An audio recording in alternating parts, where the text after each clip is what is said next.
Hi மக்களே, எல்லாரும் நல்லா இருக்கீங்க நம்புறேன். இந்த vlogல நம்ம என்ன பார்க்க போறோம்னு பாத்தீங்கன்னா, இந்த மரம் பார்த்த உடனே ஓரளவுக்கு கெஸ் பண்ணியிருப்பீங்க. ஆமாங்க, பேரிச்சப்பழம் மரங்கள் தான் இது.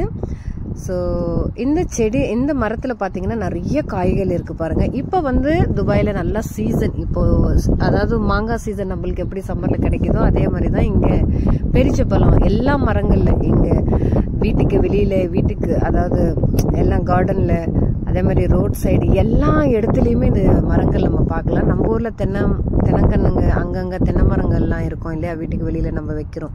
ஸோ அதே மாதிரி தான் இங்க வந்து இந்த மரங்கள் பார்க்கலாம், நிறைய இருக்கு. ஸோ இது ஒரு வீட்டுக்கு முன்னாடி பார்த்தீங்கன்னா ஃபுல்லாவே இந்த மரங்கள் தான் இருக்கு பாருங்க. அதுலயும் கொத்து கொத்தான காய்கள்.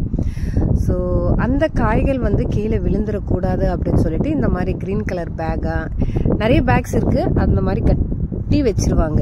ஏன்னா கீழே விழுந்துரும் இல்லையா, வேஸ்டா. சிலது வந்து காய்கள் சீக்கிரமா பழக்கும், சிலது வந்து காயாவே இருக்கும். ஸோ இந்த மாதிரி நம்ம கட்டி வச்சிட்டோம் அப்படின்னா சேஃப்டி அது.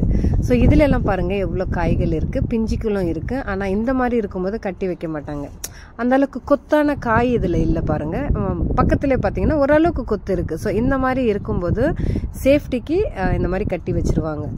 அதுலேயே வந்து பழங்கள் வந்து விழுந்துரும்.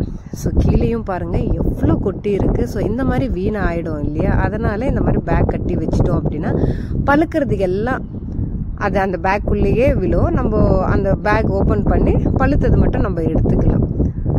ஸோ சின்ன மரங்கள் தான், ஆனா அந்த மரங்கள்ல கொத்து கொத்தான காய், அந்த கிளைய வெயிட்டு தாங்க முடியல. ஸோ அந்த அளவுக்கு பாத்தீங்கன்னா காய்கள் இருக்கு. சில மரத்துல வந்து பாத்தீங்கன்னா ஓரளவுக்கு கம்மியான காய்கள் இருக்கும். ஆனா சில மரங்கள் எல்லாம் வீடியோல பாக்குறதுக்கு கொஞ்சம் குட்டியா தெரியுது, நேர்ல பார்க்கும்போது வெயிட் ஒவ்வொரு அந்த ஒரு பிரான்ச், இந்த பிரான்ச் எல்லாம் பாருங்களேன் கிட்டத்தட்ட 10 கிலோ 15 கிலோ இருக்கும் மக்களே அது. ஸோ அந்த அளவுக்கு காய்கள் எல்லாம் வச்சிருக்கு. மரம் பொறுத்து, இந்த மரத்துல நிறைய, சில மரத்துல பாத்தீங்கன்னா நல்லா காய் வைக்கும், சில இதுல இந்த மாதிரி கம்மியா வைக்கும். அந்த மரம் டிபெண்ட் தான். ஸோ சைட்லயும் பாத்தீங்கன்னா அந்த கிளைகள் எல்லாம் வந்துகிட்டே இருக்கு. ஆனா குட்டி குட்டி மரத்திலேயே பாத்தீங்கன்னா அப்படியே அவ்வளோ இருக்கு. கீழேருந்தே பாத்தீங்கன்னா காய்கள் அவ்வளோ இருக்கு. இந்த மாதிரி வந்து பலாப்பழம் இருக்கு இல்லையா, அது வந்து கீழேருந்து நம்மளுக்கு கிடைக்கும். கீழே மரத்துலேருந்து அடி தாளத்துலேருந்து பாத்தீங்கன்னா நிறைய காய்கள் வைக்கும். ஸோ அதே மாதிரி தான் இந்த பேரிச்சம்பழங்களும் இப்படி இருக்கு. இது எங்க நாத்தனார் வீட்டுக்கு முன்னாடி இருக்கிற அங்க அவங்க வச்சிருக்காங்க.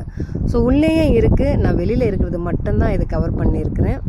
ஸோ காய்கள் பார்த்தீங்கன்னா ஒவ்வொரு காயும் அவ்வளோ பெருசா இருக்கு மக்களே. நான் வந்து இந்தியாவுக்கு போவேன், இன்னும் ஒரு 10 to 15 days ஆகும். அதுக்குள்ள பழுத்திடுச்சுன்னா இதை அறுவடை செய்யற ஒரு லாங் வீடியோவும் நான் நம்மளோட சேனல் அப்லோட் பண்றேன். ஸோ இந்த vlog உங்களுக்கு பிடிச்சிருக்கும் நம்புறேன். ஸோ மறக்காம என்னோட சேனலை சப்ஸ்கிரைப் பண்ணுங்க. இந்த பேரிச்சம்பழம் மரத்துல இந்த மாதிரி காய்களோட நீங்க பார்த்துருக்கீங்க அப்படின்னா இந்த வீடியோக்கு லைக் பண்ணுங்க. ஸோ தேங்க்யூ ஃபார் வாட்சிங். நெக்ஸ்ட் வீடியோல சந்திக்கலாம்.